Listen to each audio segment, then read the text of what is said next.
Oi, boa noite, pessoal, tudo bom? Eu sou a Karina, eu sou veterinária aqui, fisiatra da Qualivets. E hoje a gente vai ter aqui o nosso convidado, Felipe. Deixa eu te achar aqui.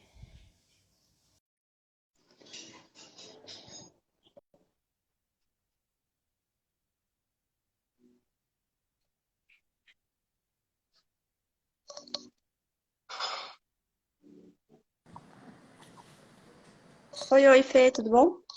Oi, tudo bem, Karina? Tudo bem, e você? Tá me ouvindo bem? Tô te ouvindo super bem. Ah, então tá bom. Fê, obrigada aí por aceitar o convite, estar aqui com a gente. Imagina, bem tranquilo. Eu acho que vai ser uma live descontraída. Eu já tô em casa, tô sossegado, então vambora. Então eu queria primeiro apresentar um pouquinho, né? O Fê é nosso novo mestre. Na terça você defendeu, né? Foi, terça-feira eu terminei o contrato, graças a Deus. Na terça. Terça-feira você virou mestre. Eu queria que você se apresentasse um pouquinho, Fê, pro pessoal, falar um pouquinho do seu trabalho. Sim, sim. Eu, eu me chamo Felipe Romano, eu sou médico veterinário, me formei há 7 anos. Desde então eu venho me qualificando dentro daquilo que eu acredito da clínica médica de pequenos animais. Sobretudo nos últimos anos, os meus investimentos foram em gastroenterologia. Então, eu sou paulistano, tenho 30 anos, fiz residência na USP, especialização em gastroenterologia na Anclivepa, mestrado em patologia com ênfase em gastroenterologia na Unip, intercâmbio em medicina interna na Universidade de Lisboa e estou em fase de pré-projeto para o doutorado. Já fez bastante coisa aí, né, Fê? Tudo bem intenso, tudo bem corrido. Você é minha amiga, então você sabe, você é minha amiga.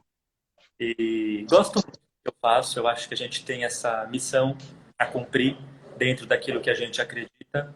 É claro que, lembrando que ninguém sabe tudo, todo mundo tem pontos fortes e fracos. Eu acho que essa filosofia de saber onde você tem pontos fortes e saber onde você tem pontos fracos te fortalece, porque isso é autoconhecimento profissional. Isso não te enfraquece. Então, aquilo que você não sabe, você procura quem sabe. E aquilo que você sabe, você tenta o tempo todo se aprimorar para saber ainda mais.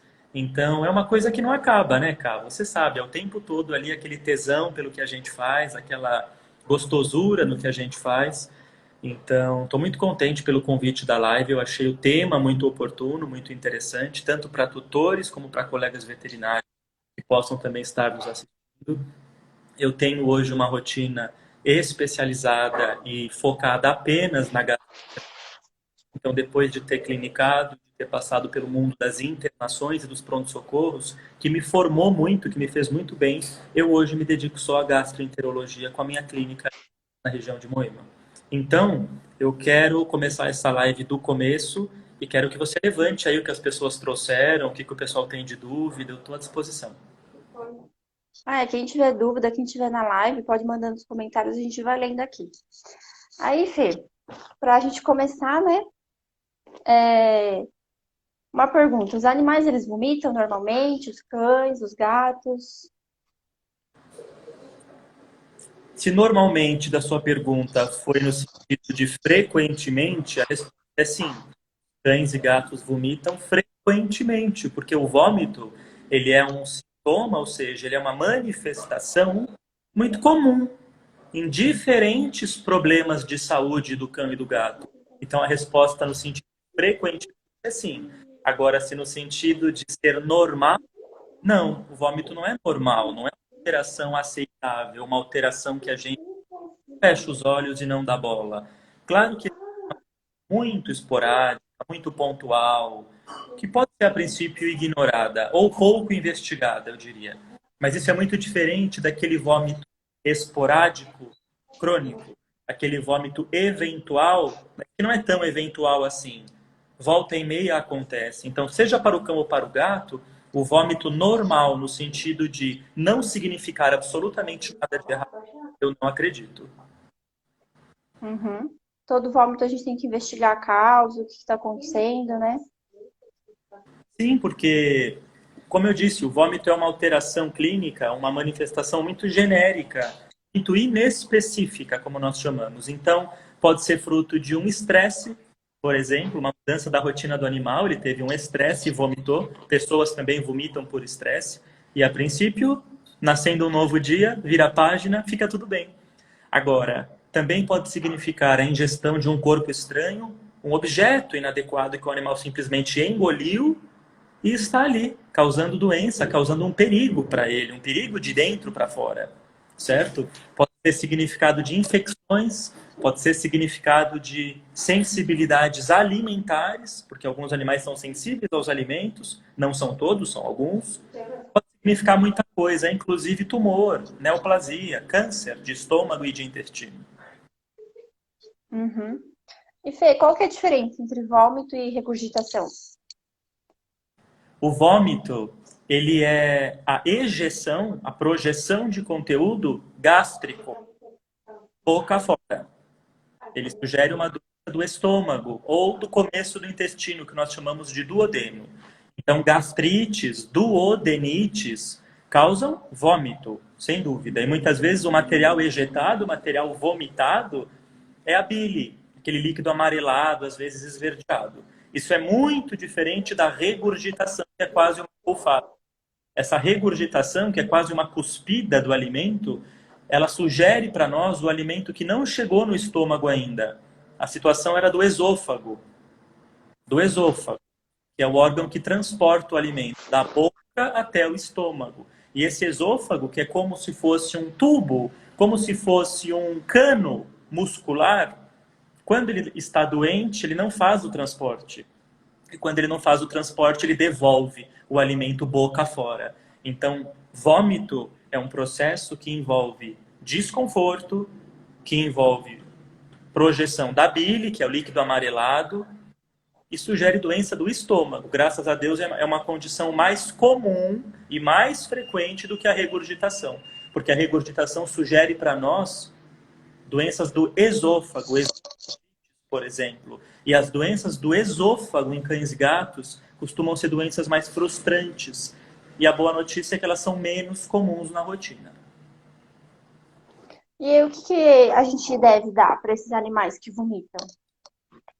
Uma pessoa assim que tá com o animal vomitando, não consegue levar para o veterinário, por N motivos. Eu acho que é difícil a gente induzir ou autorizar ou empoderar o nosso tutor, por mais que a gente entenda a aflição dele e por mais que a gente queira dar para ele esse poder de pai e mãe zeloso, eu tomo muito cuidado com esse empoderamento, porque medicações que podem parecer muito inocentes podem causar efeitos colaterais. Os tutores não têm obrigação de saberem a dose das medicações. E dose para cão e gato não é como para o ser humano, onde você que tem 60 quilos, eu que tenho 70 e ele que tem 80, todos vamos tomar um comprimido de Dorflex porque temos dor nas costas e está tudo bem. O cão não, é tudo baseado em peso. Então, eu gostaria de acolher, eu gostaria de passar mais segurança para esse tutor aflito com o seu cão ou seu gato vomitando. E eu até ouso dizer, com muita cautela, que isso fique claro, que algumas medicações como o próprio Vonalvet, que é o primo do Vonal humano, que existe para vômito também, o Buscopan composto, no caso de dor ou cólica, são medicações seguras e, de modo geral, podem ser usadas em casa para um alívio, para um pronto-socorro ali em casa. Mas eu não posso garantir que não existam efeitos colaterais e eu não posso nunca recomendar que isso substitua uma avaliação do veterinário. Porque, como eu disse, pode ser um vômito banal, por um estresse, um mal-estar pontual e amanhã um novo dia, assunto encerrado, como pode ser um caso emergencial e o animal não fala o que sente. Nós, veterinários, não lidamos com pacientes verbais. Então, a gente precisa desenvolver um dom extra, que é da sensibilidade. Então, eu tomo muito cuidado com essa recomendação. Eu prefiro o atendimento veterinário. Fê, tem uma pergunta aqui, ó, da Camila. Ela falou assim: um cão apresenta emes esporadicamente com aspecto amarelo espumoso, que possui alimentação disponível. Quais causas são possíveis? Se ele vomita um material amarelado, espumoso, provavelmente ele está vomitando a bile. Então é uma gastrite, é uma duodenite. E depende muito da idade do animal, da alimentação que ele recebe. Depende muito se ele possui alguma doença já do conhecimento desse tutor. Ou seja, quem é esse paciente? Do que eu vou suspeitar para esse vômito espumoso que a Camila está perguntando? Depende, eu começaria do começo. Uma boa consulta veterinária, uma boa ultrassonografia, alguns exames do sangue, exames básicos que chamamos de triagem, que é o começo, a triagem. E se necessário, se o quadro for crônico, certamente uma endoscopia. Pessoas e animais que vomitam cronicamente, e entendam por cronicamente não só o vômito de todos os dias, mesmo que seja esporádico, mas um vômito de histórico crônico, merecem endoscopia. Pessoas e animais. Mas quem decide isso é o veterinário depois de um primeiro contato, depois de uma triagem com você.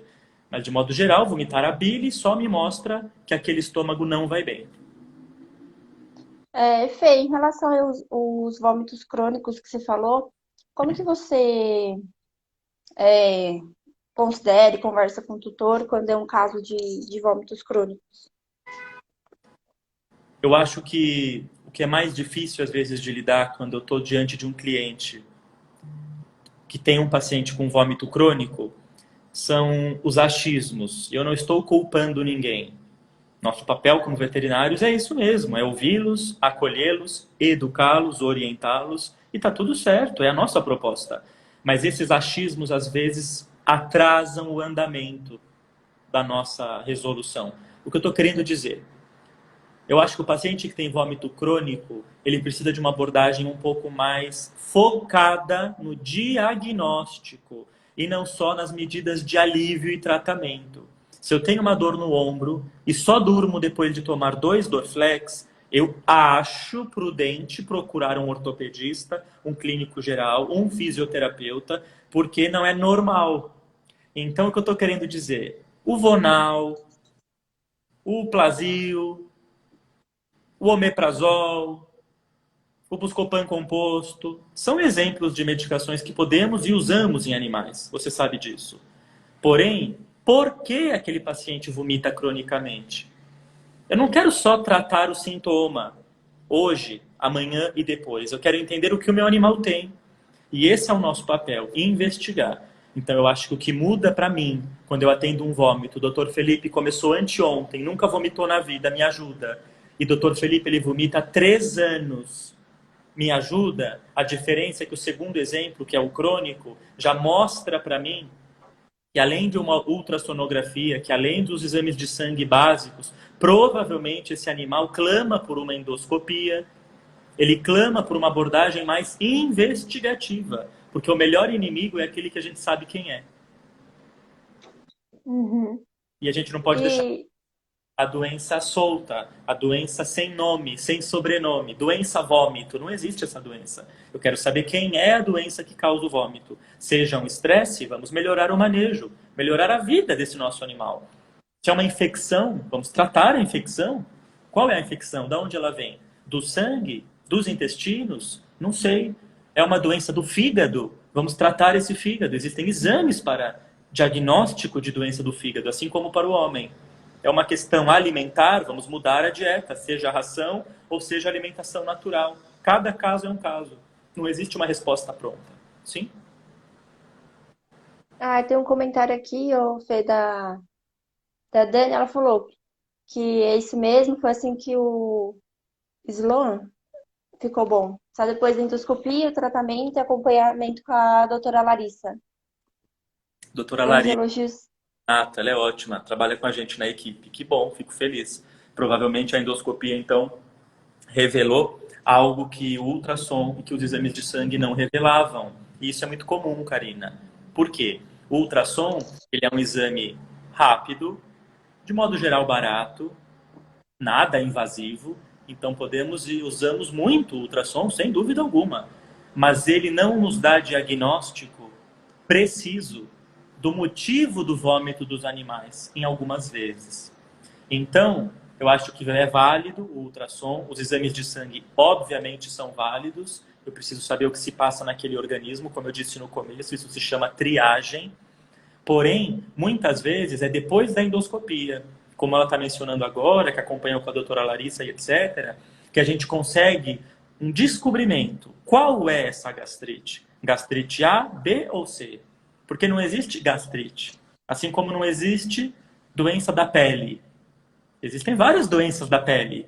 Então, a endoscopia muitas vezes me responde o tipo de gastrite, o tipo de doença intestinal também, certo? Por isso que provavelmente o tratamento é mais específico depois da endoscopia, porque ele não fica só ali no Plasil, no Vonal, no Omeprazol. É um tratamento que geralmente permite a prescrição de medicações anti-inflamatórias específicas, como budesonida, ciclosporina e outras medicações, ok?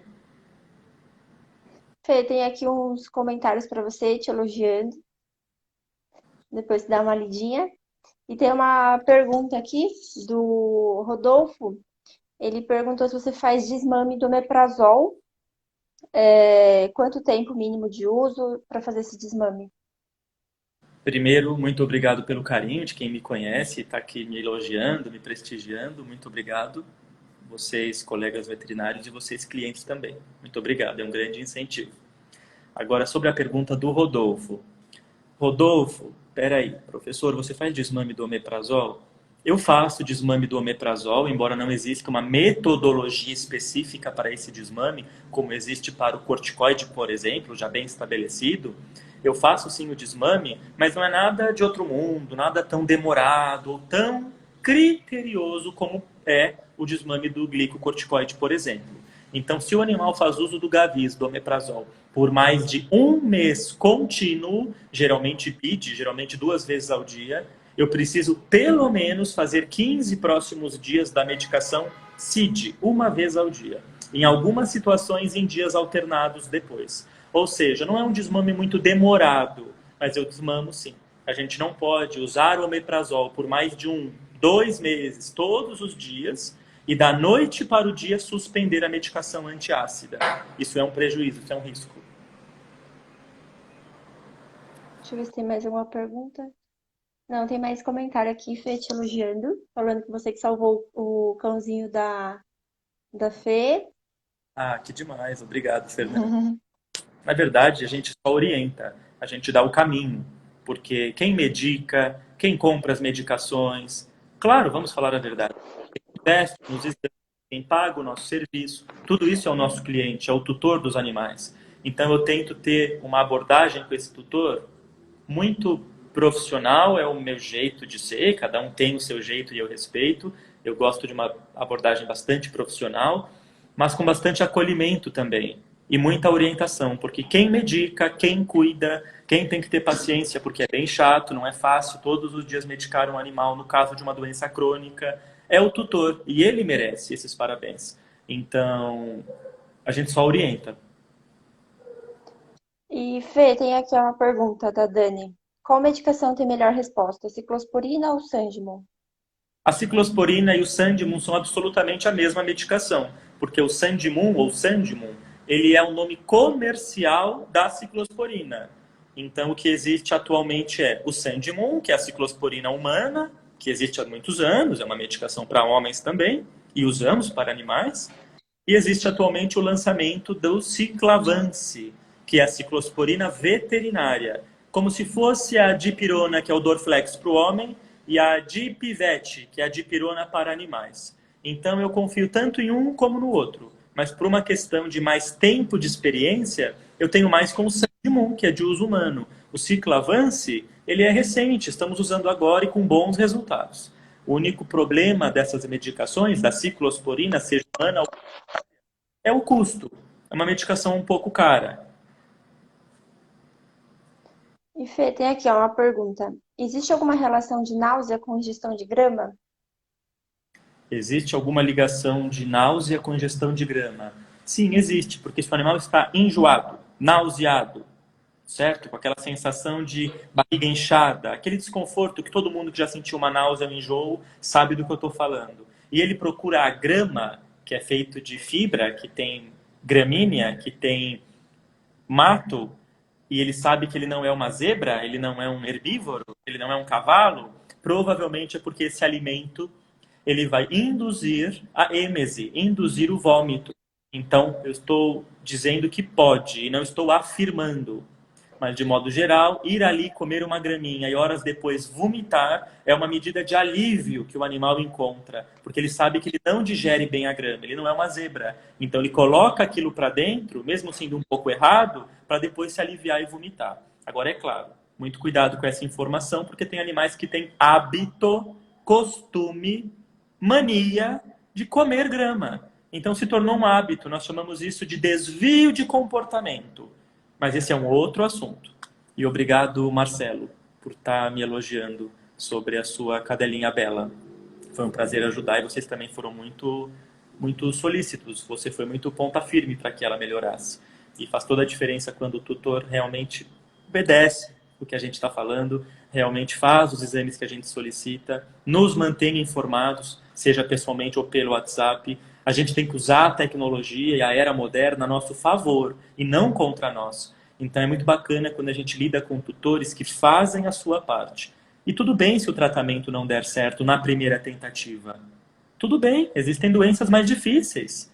Se o médico resolvesse todos os problemas, não existiria o envelhecimento, não existiria a morte, não existiria o especialista. Então, a gente sempre conta de mais de uma cabeça pensante, mais de um veterinário ajudando o paciente, porque duas cabeças, três cabeças pensam melhores do que uma.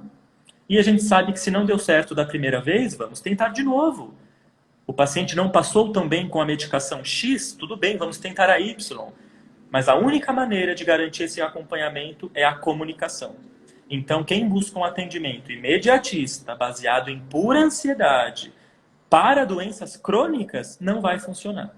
Não vai dar certo. Precisa ter paciência, comunicação, persistência, certo? Tem uma pergunta aqui, Fê, da Dani. Ela pediu aqui para você explicar, por favor, o mito do vômito de jejum. O mito do vômito pelo jejum, na verdade, não é bem um mito. O jejum, ele pode ser o gatilho, eu disse gatilho, de vômito. Então, se eu tenho ali um paciente com o estômago delicado, inflamado, doente, eu posso sim imaginar que muitas horas de jejum geram um estado de hiperacidez. Todo estômago é ácido, ele foi feito para ser ácido. Todo mundo lembra da época do colegial, que a gente aprendia o corpo humano, mesmo não sendo veterinário, você sabe, que o ácido clorídrico deixa o estômago ácido. E o estômago foi feito para ser ácido. Precisamos disso. Agora, ficar muitas horas sem comer gera sim um estado de hiperacidez, então o que já é ácido fica mais ácido e pode chamar o vômito, pode ser o gatilho para o vômito. O que nós não acreditamos e não aceitamos e não podemos aceitar é que um animal normal vomita por jejum. Isso não existe em lugar nenhum para espécie nenhuma. Quando você sai de casa super cedo para ir trabalhar e não tomou café da manhã porque você acordou atrasado e só vai comer 2 horas da tarde no seu almoço e você está então há muitas horas em jejum, sua última refeição foi ontem na janta às 21 horas e agora são 14 horas do outro dia, você para ao longo do seu dia para dar uma vomitadinha no banheiro e está tudo bem? Não. Então vomitar por não comer não é normal. Agora, se já existe uma inflamação local no estômago, sim, o jejum é um gatilho. Então, Felipe, animais que vomitam a bile, geralmente, aquele líquido amarelo, o tratamento que eles precisam é pura e simplesmente comer mais e ficar menos tempo em jejum? A resposta é não, em letra maiúscula. O que eles precisam é de investigação. Esses animais estão sem diagnóstico. Ô, Fê, você costuma mudar bastante a alimentação deles, dos pacientes? Costumo mudar, eu não sei se bastante, mas costumo mudar. Então, muitas vezes o que a gente recomenda como tentativa, eu disse tentativa, como triagem, é a dieta hipoalergênica. Como o nome já diz, é uma dieta especial para cães e gatos sensíveis, delicados. Ela se chama hipoalergênica.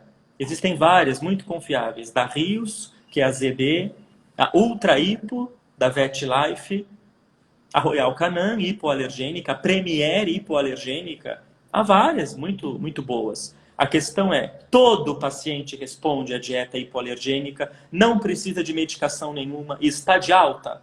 Claro que não. Alguns animais não respondem à dieta, o que significa que o assunto alimento para ele é menos importante. Provavelmente o assunto mais importante para ele é medicamento. Qual é a medicação que vai lhe dar qualidade de vida? E eu acho, às vezes, um exagero de alguns tutores em busca da dieta ideal. Será que existe uma dieta ideal? Qual é a proteína ideal, o carboidrato ideal? Muitas vezes não existe. E ficam ali insistindo em dietas, mudando o tempo todo, e na verdade o animal precisa de um diagnóstico. Então eu repito, os animais têm bastante a tal da hipersensibilidade. Por isso que, respondendo a sua pergunta de novo, eu uso dietas hipoalergênicas como tentativa. Mas muitos não respondem. Muitos precisam de tratamento medicamentoso e não só mudança de dieta. Lembrando que alguns animais vão se adaptar melhor à dieta natural, comida e não à ração. E tudo bem. Existem veterinários que fazem cardápios naturais, são veterinários de nutrólogos, nutricionistas veterinários, e tudo bem. Tudo bem. Cada caso é um caso. E Fê, qual que é a sua experiência com alimentação natural nos seus pacientes? É uma pergunta polêmica. Eu posso te dar uma resposta polêmica também, espero não ser mal interpretado. Eu acho que eu tenho recebido muitos pacientes fazendo uso de dietas naturais amadoras, empíricas, onde não se pesa o alimento todos os dias, ou seja, não se sabe a quantidade adequada do alimento para aquele animal, onde a dieta não é suplementada, e sim, cão e não é como o ser são como o ser humano, que comem arroz, batata, banana e ovo e estão com todos os nutrientes necessários. O cão, mesmo que ele coma arroz, batata, ovo e cenoura, ele não está com todos os nutrientes alcançados. Então eles precisam de suplementação. Como nós, quando fazemos aqueles suplementos que o médico pede, como Centrum, de A a Z para o homem. Pronto, essa é a analogia. Os cães precisam desse Centrum, que no caso é específico para cães, para o resto da vida, se for optada a dieta natural. Então eu acho bárbara a alimentação natural. Acho bem interessante mesmo. Alguns animais ficam melhores com a natural do que eram com a ração. Isso é ótimo. Só há um jeito de saber, experimentando, tentando. Mas nesse clima de tentativa e pés no chão. De quem todo doente responde ao assunto dieta. Existem doenças discretas que respondem ao assunto dieta, mas existem doenças mais sérias, mais poderosas, que precisam de tratamento. Não é a dieta o assunto. Então, eu não sou contra a dieta natural, sou a favor, desde que ela seja a partir de uma consulta com o veterinário nutrólogo. E não existe, na minha opinião, a live é comigo hoje, então hoje é a minha opinião, uma alimentação natural de qualidade para cão e gato, onde a dieta não é cozida, onde ela não é adicionada de sal, ômega 3, suplementos, sobretudo de cálcio. Então, tudo que é alimentação natural, que foge do que eu acabei de falar, para mim é empirismo, amadorismo, eu dispenso. Uhum. Fê, tem muita gente que acaba dando por conta, né? Alimentação, vai fazendo a dieta do animal. E aí, animais que vomitam bastante, pode dar Gatorade? O que você falaria sobre isso? Não, o Gatorade eu não usaria. Não acho que vai fazer imenso mal. Não acho que vai fazer imenso mal. Mas eu não usaria, porque ele é rico em eletrólitos, rico em minerais, traduzindo, inclusive bastante sódio, bastante potássio. E nós não sabemos se esse animal precisa desse sódio e desse potássio. Então o Gatorade, além de tudo, ele tem saborizante, aromatizante. Você sabe que ele é uma bebida que é indicada para atleta, para exercício e para hidratar o organismo. Mas eu sugiro água ou água de coco, alguma coisa nesse sentido, no sentido de hidratar um animal. Gatorade para cão e gato, não. E o Dramin? Que tem bastante gente que dá Dramin pros animais, né? Pra tentar cortar vômito, igual a gente. O Dramin, ele é uma medicação que pode ser,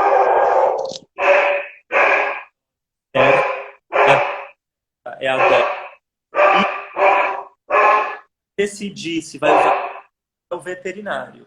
E eu estou ouvindo o seguinte: o Dramin Para o homem, causa sono e tudo mais, bem para o enjoo e para o vômito. Para cães e gatos, o Dramin funciona mal. O Dramin é uma má opção do controle do vômito para cães. Então, eu repito, dar pode, porque existe dose estabelecida para animais. Mas ele trata mal o vômito e a náusea. Temos opções melhores. Fê, a Ju falou que você ficou sem som. Fala de novo esse finalzinho do Dramin, por favor.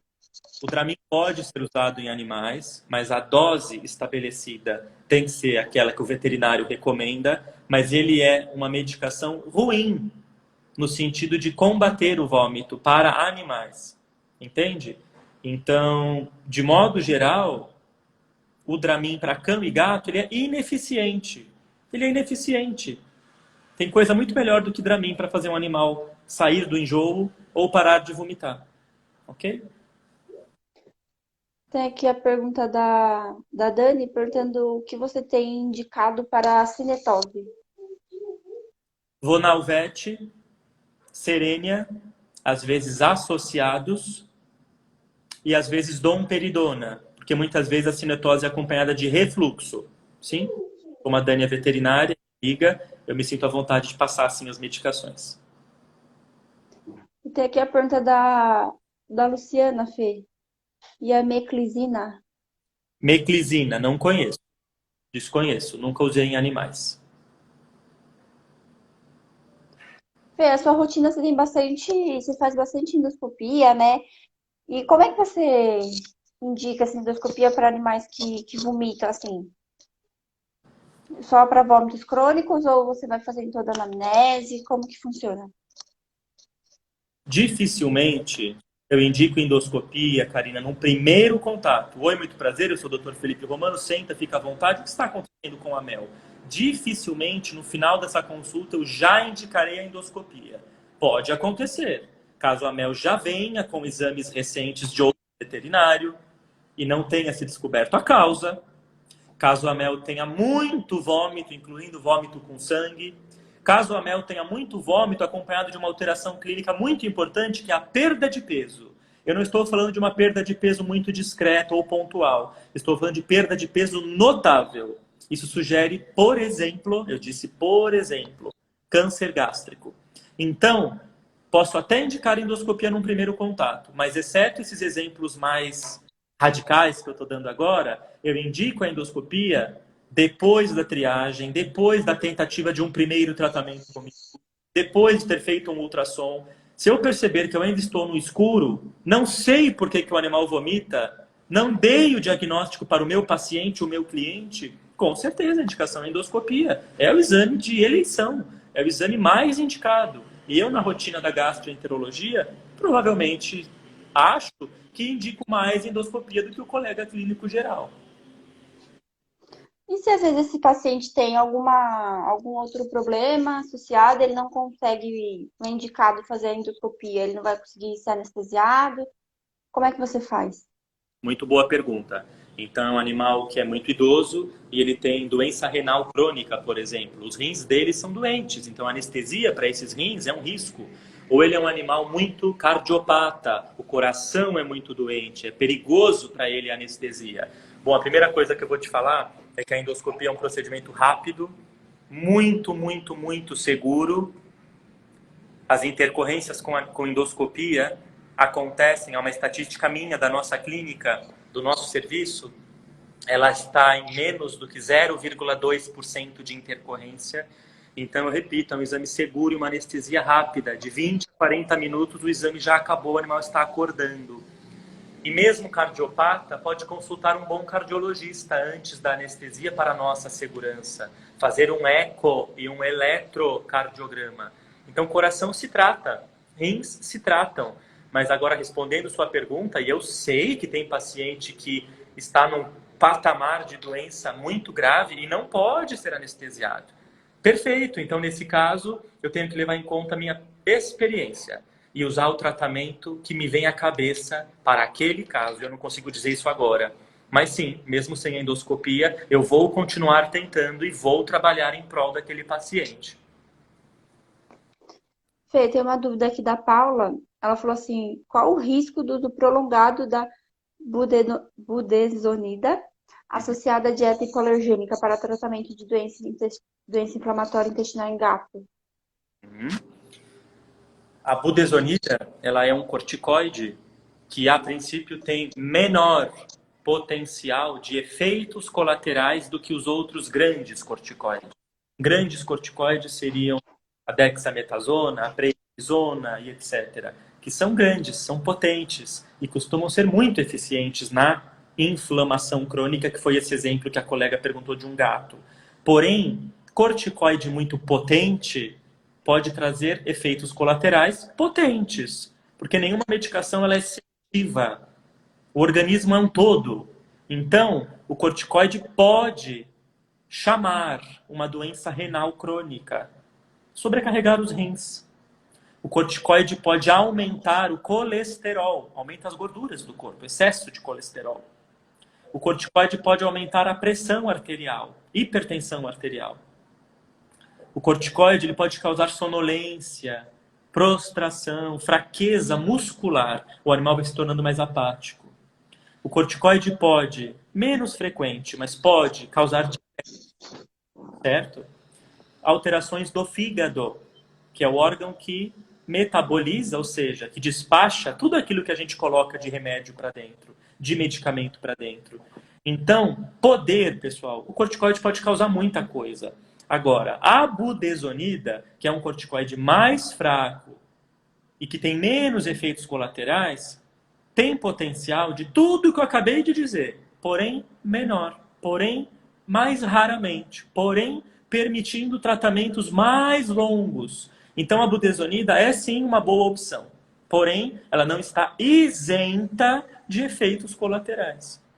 E a grande verdade, e eu gosto de ser sincero, porque aqui só tem adultos, é que não existe milagre, pessoal. Se existe ali uma inflamação, como essa do exemplo que a pessoa perguntou de um gato inflamado, não há como tratar a inflamação, dar qualidade de vida para aquele gato ou para aquele cão.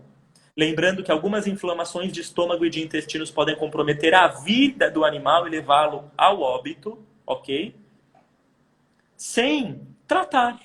Então, se a gente ficar se apegando em efeito colateral, no risco remoto de uma infelicidade, de uma fatalidade, a gente não trata, a gente protela, a gente empurra com a barriga e tem ali uma doença consumindo e vencendo o animal. Então, eu não gosto dessa filosofia extremista, muito medrosa. Por quê? Porque eu sou bom clínico. Eu sou capaz de tratar uma doença crônica que recebe corticoide. Lembrando que o corticoide não é a única opção de tratamento, existem outros, mas ainda dentro da pergunta, eu posso usar corticoide por longos períodos no animal, sim, mas eu sei acompanhar. Eu sei prever a doença renal, eu sei prever uma hipertensão arterial, eu sei prever se o fígado está ou não sobrecarregado. Então, uma coisa é usar cronicamente o corticoide. Outra coisa é abandonar o paciente, certo? A gente não abandona, a gente acompanha. Mas, de modo geral, a budesonida é uma opção de tratamento. Mas é uma opção fraca. Ela nem sempre funciona. E Fê, acho que você deve receber bastante pergunta, bastante foto de tutor que te manda, ai, meu animal tá vomitando um conteúdo amarelado, uma espuma De cocô. branca. Que você pode falar sobre isso? Como que você orienta as pessoas em relação a isso? Que elas mandam uma foto te perguntando, o que será que está acontecendo? O que eu respondo é, se na imagem está claro que é um vômito, isso é um vômito, é uma gastrite. Calma, aconteceu uma vez e ele está bem, inclusive já comeu e já bebeu depois, o que é ótimo, ou não. Não mais apático, não quis interagir, ficou mais prostrado. Não foi só um episódio, foram vários. Então perceba que o que eu faço são perguntas, não são respostas. Eu faço perguntas a esse tutor que está ali aflito me mandando foto. Então, de modo geral, eu falo para manter a calma, se estiver inseguro, procurar um pronto-socorro e dar o meu telefone, porque o meu paciente tem sempre o meu telefone. E é o que eu acho. Muita calma. Só a foto não me fala muita coisa. Só me mostra que é um vômito. E me ajuda, por exemplo, a perceber se tem sangue ou não no vômito. Que é um agravante, com certeza. Uma coisa é vomitar. Outra coisa é vomitar sangue. Sugere úlceras, que sugere câncer gástrico ou que sugere doença da coagulação. São 3 exemplos muito graves. E aí você já faz aquela triagem que você tinha comentado, né? Fazer exame de sangue, fazer ultrassom. Com certeza. Vou fazer exames básicos do sangue, como hemograma, função renal, função hepática, dosagem de minerais como sódio e potássio, avaliar a glicemia, dosagem das gorduras como colesterol e triglicérides, às vezes dosagem hormonais como tireoide, adrenais, porque doenças dos hormônios, doenças que os endocrinologistas tratam, podem começar se manifestando com alteração de vômito. Então eu tenho que ter essa triagem, como um clínico que sou, antes de simplesmente indicar uma endoscopia. Como eu disse, eu até posso indicar uma endoscopia rapidamente, mas geralmente não é o que eu faço. Eu faço os exames que eu mencionei, eu faço ainda uma ultrassonografia, tento mudar a dieta, porque como eu falei, alguns animais respondem à mudança de dieta. Agora, é claro, o Dr. Felipe não ajudou. Ou o Dr. Felipe só ajudou parcialmente, não curou o vômito da Mel, ela ainda vomita.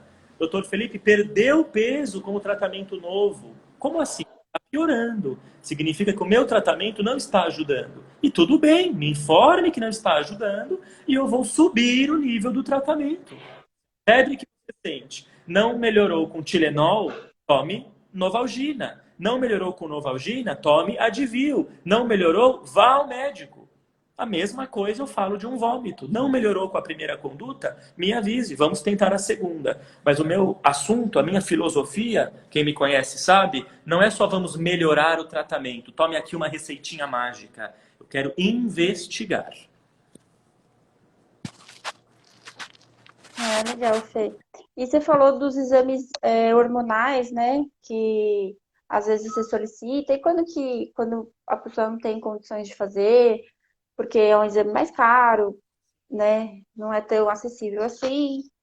Como é que você lida?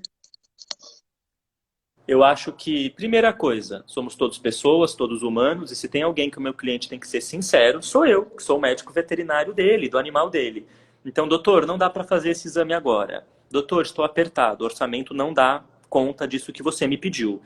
Doutor, dessa lista que você me pediu, o que é prioridade? O que poderia ficar para depois? Então, Karina, essa conversa é muito tranquila para mim.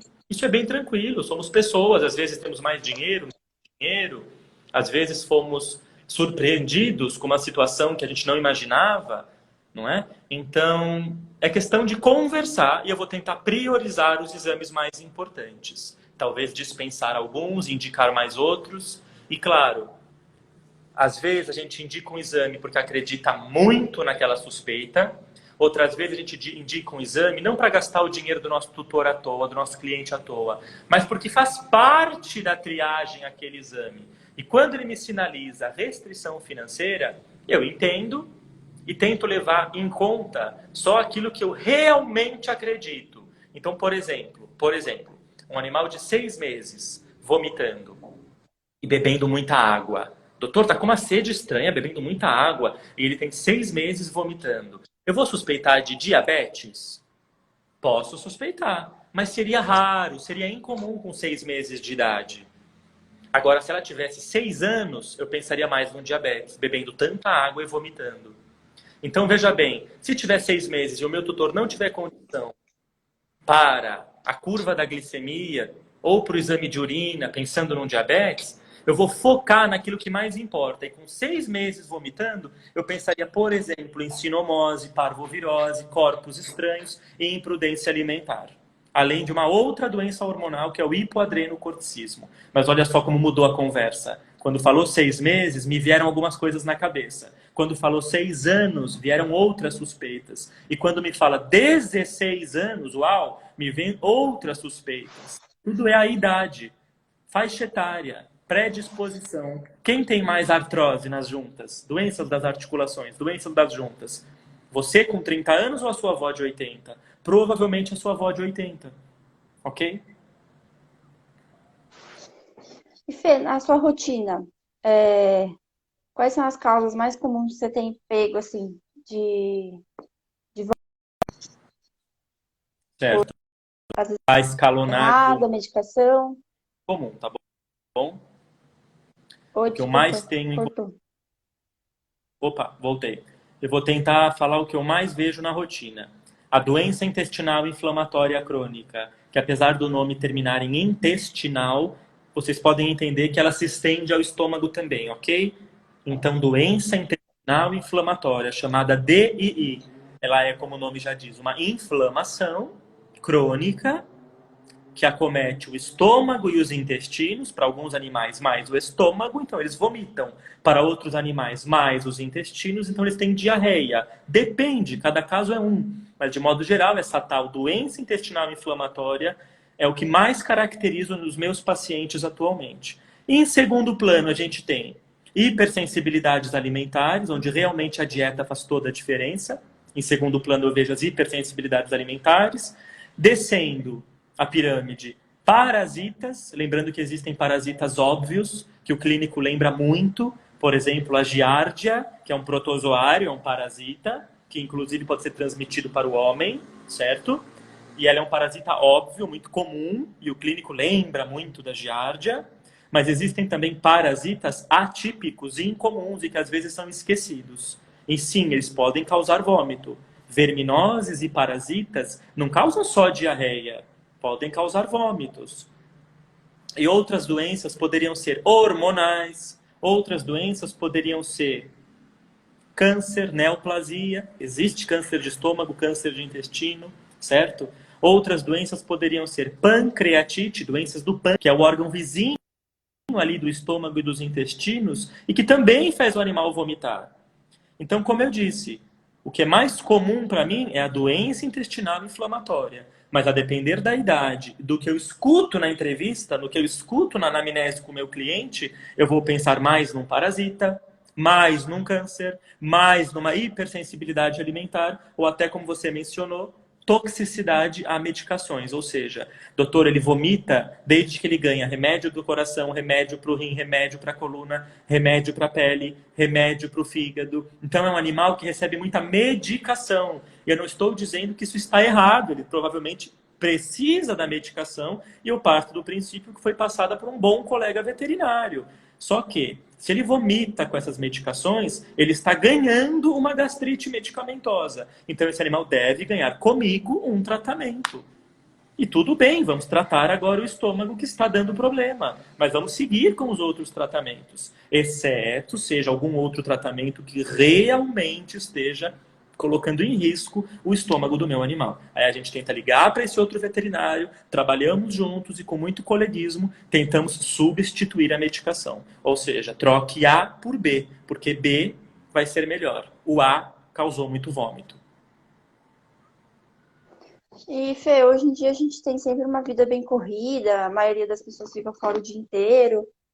É, E aí, às vezes, a gente coloca a ração, fica lá o dia inteiro, e aí à noite vai e coloca mais um pouco. É prejudicial para o animal ou não? Eu não vou dizer que é um grande problema ou que é um filme de terror ou que o animal vai morrer por causa disso, porque é tudo um grande exagero, né? Mas o que eu vou dizer é, a comida, a ração que fica ali à vontade, me traz dois problemas. Um, compulsão alimentar.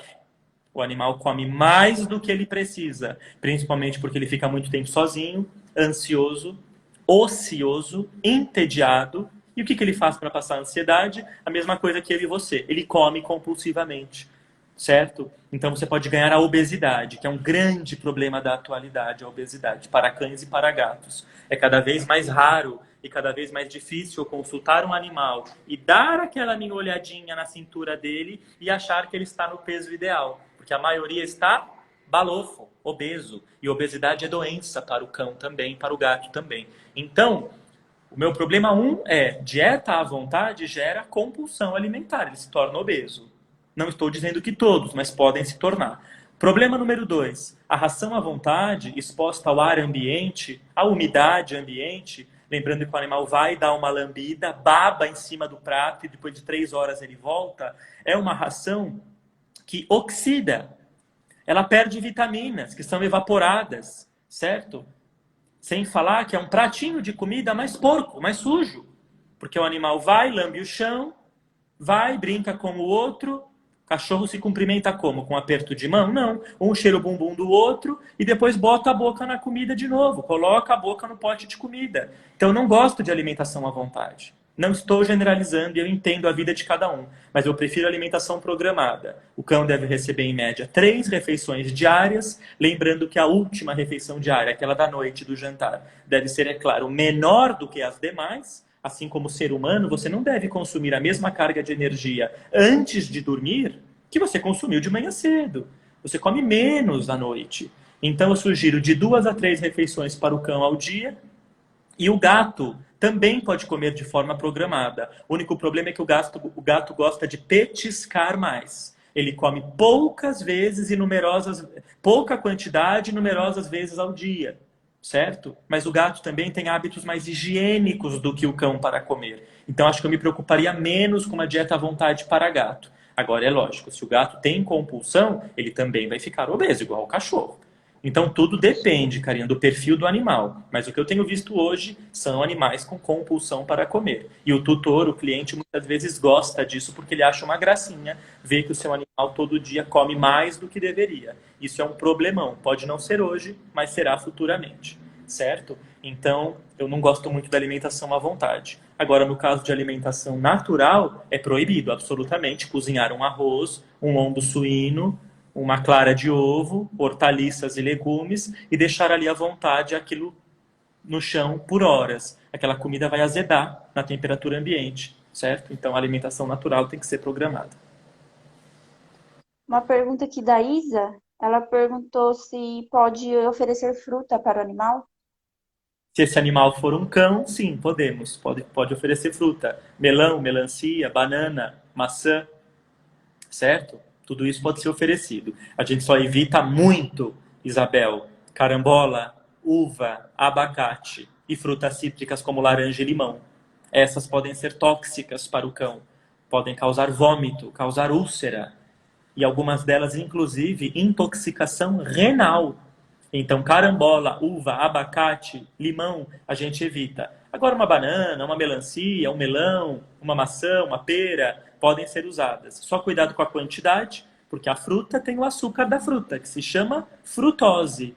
E como é um açúcar, ela dá muita saciedade, ela mata a fome. Então, talvez esse animal deixe de comer o jantar, que era programado uma ração, um alimento completo para ele, porque ele comeu muito petisco de fruta. Então, eu gosto de fruta, acho bárbaro, é um alimento gostoso, é um alimento rico em água, hidrata o animal, mas que seja como petisco e não na quantidade de uma refeição. Lembrando que se o animal for obeso, fruta também engorda, ok? Então, a resposta é sim, mas com cautela. E eu agradeço muito quem está aqui gostando da live, da Liana, colega veterinária da USP, Teodoro, meu amigo do ABC, muito obrigado pelo carinho. A Rosane, tutora da Nina, uma gatinha idosa que vem começando um acompanhamento comigo e a princípio já temos alguns resultados positivos. É claro que queremos ainda mais, não é, Rosane? Paula, Larissa, minha colega, minha grande amiga. Muito obrigado, pessoal. Daniele, muito obrigado pelo carinho. E aí, Fê, voltando um pouquinho que você estava falando da compulsão alimentar, o animal pode vomitar depois ele ter essa compulsão, ele come muito e vomita? Pode vomitar, não é tão comum, não é muito comum. E por que não é tão comum? Porque o estômago é um órgão que tem grande capacidade de se acostumar com a quantidade de alimento. Então ele vai se distendendo, vai se dilatando. Isso é ruim. Ele se acostuma com o excesso de alimento. Por isso que fica obeso, porque come mais do que precisa, certo? Mas respondendo à pergunta, ele pode sim vomitar, porque comeu tanto, distendeu tanto que não cabe. Então o organismo manda aquilo para fora para se aliviar. Pode sim. E aí tem uma pergunta aqui da Jéssica. Ela pergunta aqui, ó. Utilizar ração gastrointestinal para gatos com doença renal crônica seria indicado em casos de gastrite por conta da azotemia? Jéssica, eu acho que o gato que tem doença renal crônica, neste nível que você está exemplificando, que provavelmente já é uma doença renal crônica grau 3, grau 4 e não grau 1, grau 2, ou seja, já é uma doença renal crônica mais elevada, já com bastante azotemia, eu acho que é uma dieta renal, ou seja, com um pouquinho menos de carga de proteína, um pouquinho de fósforo, certo? Eu acho que é isso que ele precisa. Bastante gordura, que é uma dieta energética, um animal com doença renal perde peso, ele precisa de... Eu acho que ele tem que estar vomitando por conta de ureia, porque ele precisa de uma dieta renal e não uma gastrointestinal. Ok? E obrigado, Silvio. Silvio, da Fórmula Animal, está aqui dando parabéns para a nossa live. Muito obrigado, gosto muito da Fórmula Animal. Uma farmácia de manipulação muito séria que eu gosto bastante. E a Cláudia Silvério dando muito bem. Que bom, Cláudia, obrigado pelo carinho. E aí, Fê, só pra gente já ir encerrando, que já vai dar 1 hora aqui de live, né? Sim. A Jéssica perguntou dos gatos, e aí logo no comecinho você tinha falado que às vezes o animal se estressa demais, pode vomitar. É comum um gato vomitar por estresse?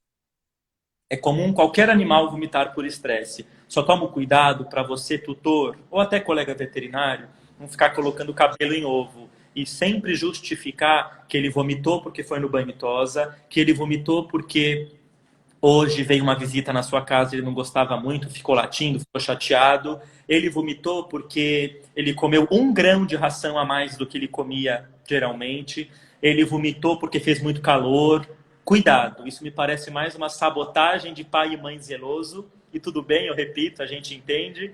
A gente também é assim com os nossos animais. Mas eu prefiro que você aceite o fato de que ele tem uma sensibilidade, de que ele tem uma doença e que você procure um serviço para tratamento, que você procure um bom veterinário, seja clínico geral ou gastroenterólogo como eu. Não importa, desde que tenha um bom acompanhamento. Então a resposta é sim, o estresse causa vômito, mas a resposta é não, eu não acredito nesse estresse que justifica tanta ocorrência de vômito. E aí, Fê, você tem alguma dica, alguma coisa para deixar para as pessoas, assim? Porque pelo menos o que eu mais escuto quando você fala que é veterinário, você sempre fala, ah, é porque eu tenho um cachorro que tá vomitando, ah, é porque meu cachorro não quer comer. E aí, que dica que você daria para essas pessoas que têm um animal que vomita esporadicamente ou vomita de forma constante?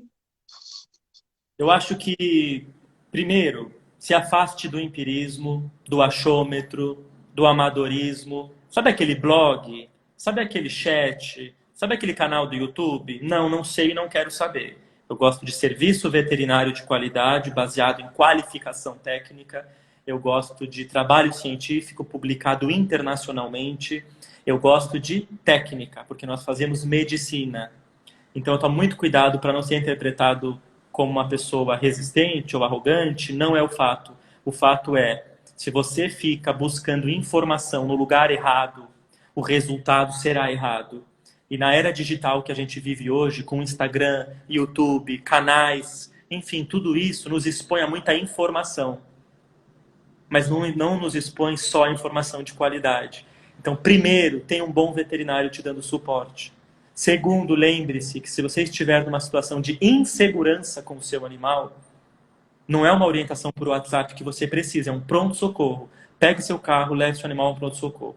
Todo clínico geral que se preze em um pronto-socorro sabe fazer um soro, sabe fazer um ultrassom, sabe aplicar uma medicação para cortar o vômito, para combater o vômito. Se existir dor, sabe tratar a dor. Você sabe, Karine, esse é serviço de pronto-socorro. Não passe apuro, não fique inseguro em casa. E é lógico, não tem diagnóstico. Só tratando os sintomas, todo dia Plasio, todo dia Vonal, todo dia Serênia. Sempre se sabotando e justificando que foi um estresse ou foi uma coisinha que comeu. Cuidado.